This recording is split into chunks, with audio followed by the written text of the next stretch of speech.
Então pessoal, vamos lá para mais um vídeo no nosso canal. Já peço aquela força, curte o vídeo, comenta, compartilha, se inscreve no canal e ativa o sininho para receber as notificações. Então vamos começar nosso vídeo de hoje fazendo análise aos jogos, da rodada 21. Alguns destaques aqui para passar que eu percebi. E vamos começar com o Bragantino e o Fluminense. O Fluminense, após o Mundial de Clubes, não conseguiu mais ter o nível de concentração no Campeonato Brasileiro. As atuações são bem desconcentradas, bem abaixo do que pode ser. Claro que a gente tem que considerar a saída do Arias, era o motor daquele time, o craque do time, a gente não pode esquecer isso. Porém, se espera mais do Fluminense, pelo menos em termos de organização. Por que eu digo isso? O Fluminense tomou os gols no minuto 2 e no minuto 4 do primeiro tempo. E aí no fim do primeiro tempo conseguiu diminuir com o Hércules, o gol do Hércules. E quando eu fui na volta para o segundo tempo, pensei, não, vamos organizar aqui, vamos empatar e quem sabe virar o jogo. Aos 13 minutos do segundo tempo, toma o terceiro gol. Claro que a gente não pode desconsiderar a qualidade dos jogadores do Bragantino, mas é um nível de concentração muito baixo. Toma gols muito fáceis. Inclusive o segundo gol do Bragantino, o gol do Eduardo Sacha, foi muito parecido com um gol que o Fluminense tomou do Fortaleza na rodada passada lá no Maracanã. Então assim, são erros repetidos jogo após jogo. Dessa vez pegou um time um time melhor, que o Fortaleza. O Fortaleza, inclusive, o Fluminense estava vencendo tranquilamente o Fortaleza. E aí no segundo tempo o Fortaleza teve chance de empatar o jogo. Então assim, e o Fortaleza vem atuando muito mal. Então o Fluminense parece que ele meio que largou o Campeonato Brasileiro. Não está ligando muito pro Campeonato Brasileiro. Assim, claro, não estou dizendo que é isso, mas é a sensação que dá por conta das atuações do Fluminense. O Fluminense hoje ocupa a nona posição com 27 pontos. Claro que não é uma situação muito complicada, mas também não é uma situação totalmente livre do risco de rebaixamento. Aparenta que o Fluminense simplesmente vai focar na Copa Sul-Americana e na Copa do Brasil. Claro que tem chance de vencer, o Fluminense tem time para isso.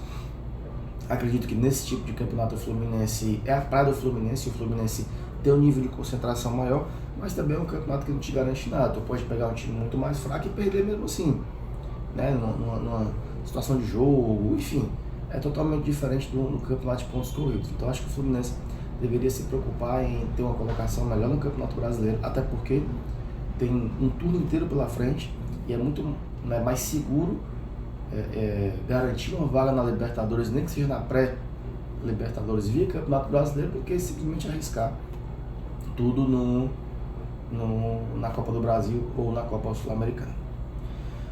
Próximo jogo, agora que vamos comentar, o próximo destaque é Vasco e Corinthians. O Vasco, após vencer o Santos por 6-0, já acumula 2 derrotas seguidas, com 5 gols sofridos em 2 jogos. E o Corinthians vinha com vários desfalques, então assim, o Corinthians era um time ganhável para o Vasco dentro de casa. Isso era o que se esperava do Vasco, mas o Vasco novamente decepcionou sua torcida. O jogo foi bem movimentado, um jogo bom, 3-2, mas em nenhum momento o Vasco esteve na frente do placar, mostrou que ia conseguir dominar o Corinthians. Não, o jogo foi bem aberto, jogo franco. O Corinthians abriu o placar, o Vasco empatou no começo do segundo tempo, mas aí logo depois o Corinthians fez 3-1, 2-1, 3-1, e aí o Vasco diminuiu já nos acréscimos. A situação do Vasco é bem perigosa. O Vasco tem 19 pontos na classificação, é bem próximo à zona de rebaixamento. O primeiro da zona de rebaixamento é o Vitória, com 19 pontos também. Logo depois vem o Juventude com 18, que venceu o Vasco. E depois o Fortaleza com 15, o Sport com 10, mais atrás. Mas até mesmo para o Fortaleza, que está muito mal, o Vasco tem 4 pontos de diferença. E a situação é bem complicada. O Vasco, ele coleciona decepções. É incrível, não dá para saber o que acontece com o Vasco. Mas o Vasco precisa melhorar as suas atuações, a sua defesa.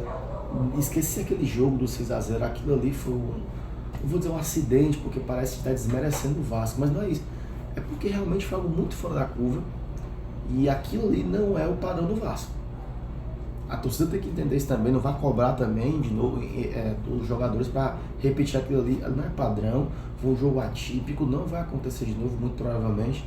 O Vasco tem que botar o pezinho no chão e, ó, escapar do rebaixamento, esquecer aquele legal, histórico, ganhou, show de bola, mas aquele não é o padrão.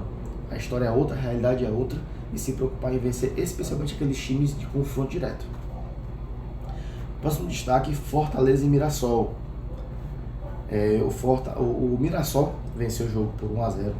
O Fortaleza de novo decepcionou sua torcida. A torcida até que foi, né? Um jogo um domingo, 8h30, até que teve um público ali razoável pela situação do clube, né? Você até que continua apoiando, mas assim, é impressionante como nada dá certo para o Fortaleza. Primeiro que o Fortaleza parece um bando dentro do campo. Parece um bando, totalmente desorganizado, sabe? Ataca de forma desorganizada, defende de forma desorganizada. O meio campo não cria, não segura a bola. É assim, é complicada a situação do Fortaleza. Eu vejo, na minha visão, que o Fortaleza já não do jeito que está hoje, não escapa do rebaixamento. É muito complicado. Já trocou técnico, chegou reforço, trocou quase todo o time, afastou os jogadores e a atuação foi a mesma. O Fortaleza teve um pênalti logo após ter sofrido o gol. O atacante Barreiro, ele bateu o pênalti muito mal. O goleiro Walter, que é um excelente goleiro, defendeu o pênalti, só que ele rebateu no pé do atacante do Fortaleza. E ele conseguiu perder com o goleiro ainda praticamente deitado. Ele bateu, ele chutou e o Walter defendeu de novo. Méritos pro Walter. Mas não se pode perder uma chance como essa. Não se pode. Então assim, eu vejo, se você vê o jogo do Fortaleza, você vê que é um time já rebaixado que está cumprindo tabela. Dificilmente esse time vai conseguir reagir. Torço pelo futebol cearense que ele consiga, né? Que continue os dois times do Cearense na Série A, mas sinceramente eu acho muito complicado. Muito complicado. O gol que o Fortaleza sofreu, gente, parece gol de pelada, gol de racha. Porque assim, e de final de racha, né? Nem do começo, de final de racha. O atacante, o jogador do Mirassol entrou assim, ele driblou, a bola só foi ficando no pé dele, ficando no pé dele. Ninguém conseguiu tirar. E aí, né, a bola apareceu aqui, opa, ele fez gol. E aí o Fortaleza não conseguiu mais reagir. Era mais fácil o Mirassol fazer o segundo do que o Fortaleza fazer o primeiro.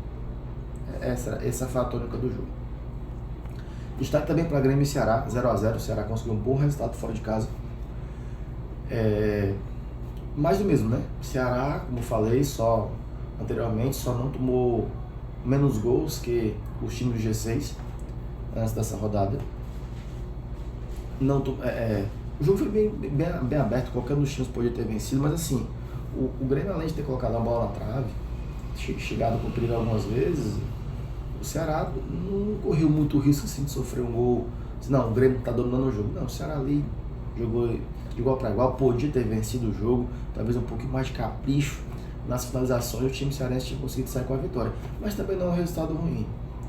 O grande detalhe do Ceará é que o Ceará ganha jogos ganháveis,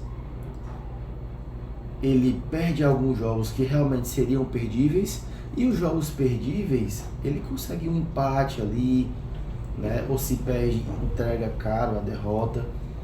E os jogos fora ele está ali conseguindo empate e jogando muito bem em casa. Então assim, o Ceará muito provavelmente, né, na minha visão, vai jogar a Série A do próximo ano. O campeonato do Ceará é isso mesmo, é um campeonato de permanência. O ideal é conseguir os 45 pontos e aí, se tiver tempo, rodada mais para frente para conseguir mais pontos e quem sabe uma Sul-Americana ou uma pré-Libertadores, eu acho que vai ser muito lucro.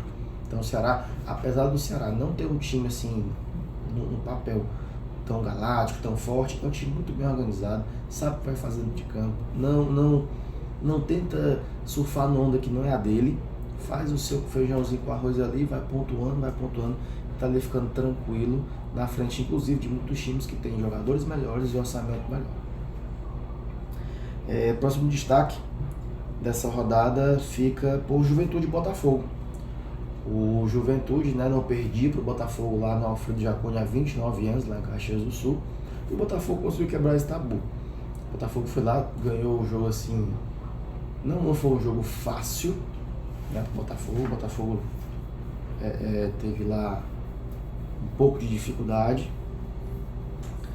O Botafogo abriu o placar aos Desculpa, gente. O Juventude abriu o placar aos 30 minutos.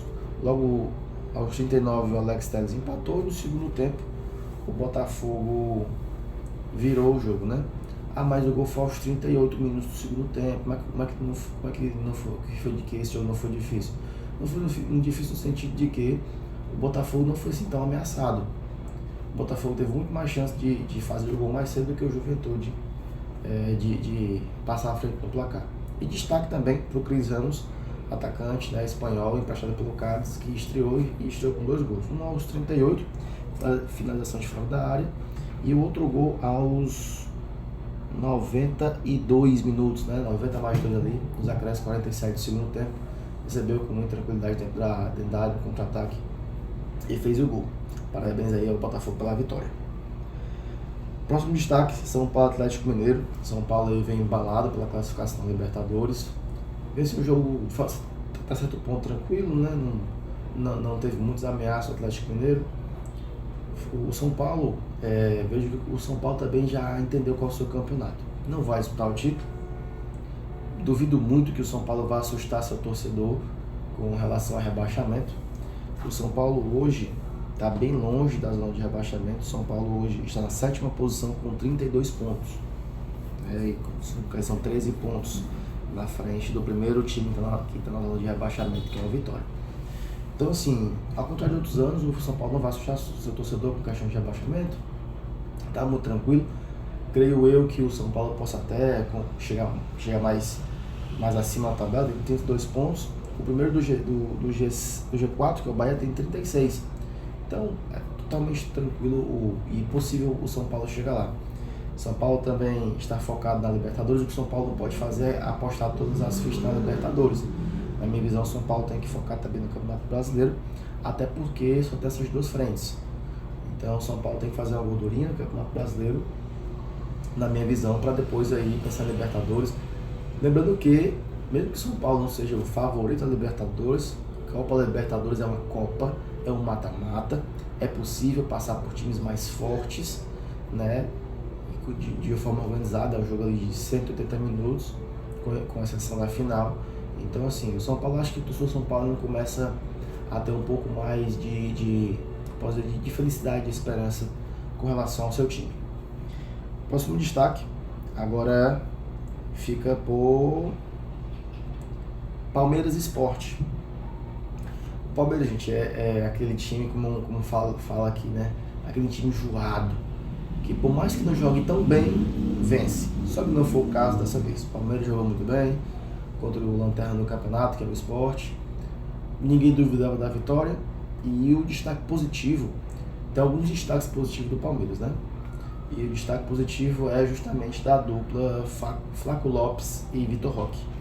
Eles não vinham jogando juntos, né? Eu jogava um, eu jogava outro, e eles eram substituídos um pelo outro. Mas no meio de semana, o técnico Gabriel Ferreira no meio da outra semana já tinha testado os 2 juntos, né? Contra o Universitário. Tinha dado certo, né? Foi uma goleada e ele desde então continuaram jogando juntos. E de novo, entraram juntos. O Vitor Roque deu assistência pro primeiro gol do Flaco Lopes. Então, assim, parece-me que o Palmeiras encontrou a sua dupla de ataque, né? E bem forte, bem eficaz, e fazendo muitos gols desde então. Outro destaque, né, gente? E quem viu o terceiro gol do Palmeiras, assim, uma pintura de jogada ensaiada. Bateu escanteio, rasteiro dentro da área, deu voltando. Maurício cruzou na cabeça do Gustavo Gomes, assim, uma jogada linda, perfeitamente executada, né? Certamente foi perfeitamente ensaiada. É bem simples, mas bem objetiva e bem executada. Foi assim, para quem gosta de jogada ensaiada, de jogada combinada, foi um gol muito legal. O Palmeiras tem chances de ser campeão brasileiro, né? O Palmeiras, a principal força do Palmeiras é a resiliência. Por mais que o Palmeiras jogue mal, ele não perde, ele sempre pontua. Claro que vai ser difícil tirar esse time do Flamengo, pelo que o Flamengo vem jogando, mas a gente não pode dizer que o Palmeiras tem uma chance pequena. O Palmeiras, enquanto tiver campeonato, enquanto tiver chance, você não pode duvidar dele. Esse time já provou muitas vezes, né, que consegue fazer coisas e chegar em disputas que parece que ele não vai chegar, ele chega. O cantinho dele, vencendo seus jogos. Essa resiliência do Palmeiras é o ponto principal desse time. Um time muito forte, com mental muito forte, e que eu acho que vai lutar, mesmo talvez ali atrás, mas vai lutar até a última rodada pelo título. Não acredito que vá haver o distanciamento. E para acabar a análise da rodada 21, a vitória acachapante do Flamengo sobre a Vitória. Gente, foi assim, foi impressionante. O primeiro gol do Flamengo, só para vocês terem ideia, o primeiro gol do Flamengo saiu, já tanto gol aqui, nem aparece no... Saiu aos 2 minutos. 2 minutos, depois com 3 ou 4, se não me engano, saiu o outro.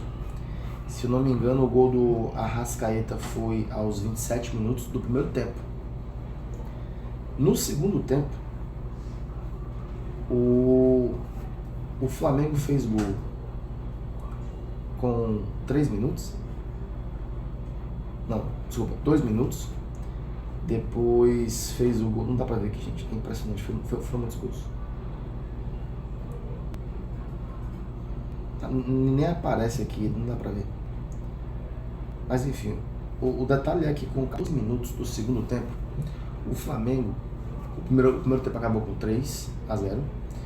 Quando se esperava que o Flamengo diminuía o ritmo, com 14 do segundo tempo já estava 7-0. Ou seja, em 14 minutos o Flamengo fez 4 gols. Sim, o Vitória... a torcida do Vitória vai ficar revoltada com isso. Gente, não dava tempo nem reagir.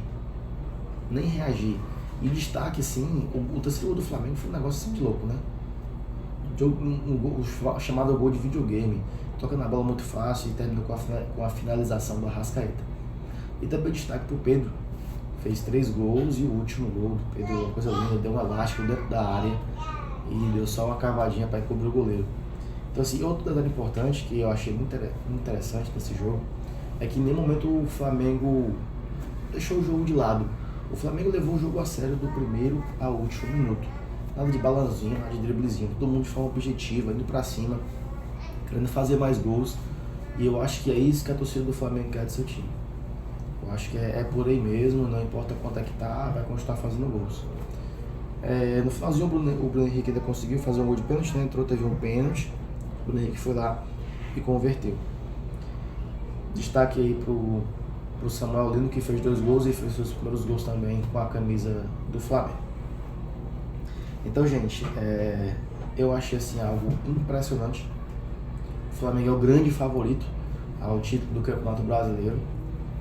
O trabalho vem sendo muito perfeito, os jogadores são trocados e o ritmo continua o mesmo, continua na mesma intensidade, na mesma pegada. Então o Flamengo tem grande chance aí ao líder do campeonato de conquistar esse campeonato. Acredito eu, como eu falei anteriormente, que não vai distanciar, acho que o Palmeiras não vai permitir esse distanciamento do Flamengo. O Flamengo também está na Copa Libertadores, está com uma polêmica com a CBF, mas esse é assunto para outro vídeo. Então eu acho assim que o Flamengo é o grande favorito, sim, e que pode talvez aí fazer um novo ano histórico. Como nós não podemos duvidar do Palmeiras, nós também nunca podemos duvidar do Flamengo. Tava vendo a classificação e assim, gente, é um negócio assim impressionante. O Flamengo tem de saldo mais gols que praticamente todos os times do campeonato. Só para você ter ideia, o Palmeiras tem 27 gols marcados, o Cruzeiro tem 34 gols marcados. Na verdade, correção, o Flamengo tem de saldo mais gols que todos os outros times têm de gols marcados. Deixa eu explicar, gente. O Flamengo tem 35 gols de saldo, ok? O time que mais marcou gol, não é que tem mais saldo, que mais marcou gol é o Cruzeiro com 34. Fora o Flamengo, obviamente, né? Então, assim, gente, é um time que faz muitos gols, então quase nenhum. A chance desse time perder o campeonato é muito pequena. Claro que pode num jogo ou outro perder num confronto direto, como perdeu para o Cruzeiro, mas assim, é de impressionar e de uma coisa assim que eu não lembro de ter visto no Campeonato Brasileiro. Lembrar também o destaque que essa foi a maior vitória, a maior goleada da história dos pontos corridos, ok? Gente, espero que vocês tenham gostado desse vídeo. Não esquece de curtir, compartilhar, dar aquela força, se inscreve no canal, ativa os sininhos para notificações, tá bom? Até mais, gente. Valeu!